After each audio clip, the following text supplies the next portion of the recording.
So I showed you how you can insert time by selecting a chunk of your timeline and then just going to insert and choosing empty space at time selection.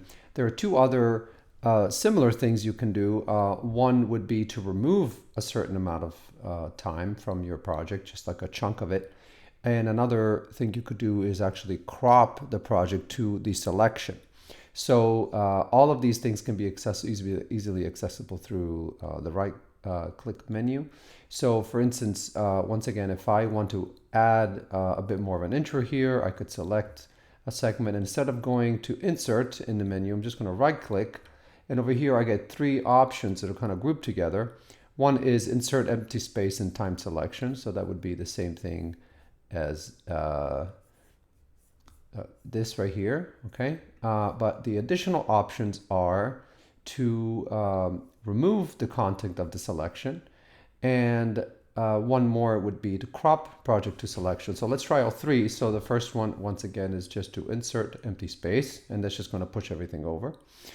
The second one would be if I want to remove a section. Now, this is different than just saying removing trimming a region, because I could always do that. And in some cases, that's all you really need to do. But in situations where you don't want to affect the time signatures, you want everything to really be pushed over. So for example, here, say I have a time change and I want to remove this 3/4 bar altogether. It's kind of a pain to have to push these things over and then kind of figure out where your time signature should have changed, etc. It's very easy to make mistakes that way. You can just select that. So look, I have 3 bars here, one that's 120, 3/4, 160, 2/4, and then it goes to 80. And I'm just going to right click here and I'm going to do remove content of selection and take a look at what happens to the time signature changes, the tempo changes. Okay, you see how they got pushed over?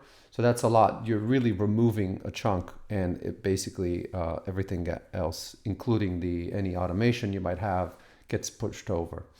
And lastly, if I wanted to say, I have a lot of ideas that I threw here, and I just decide that my project should only be this from here to here.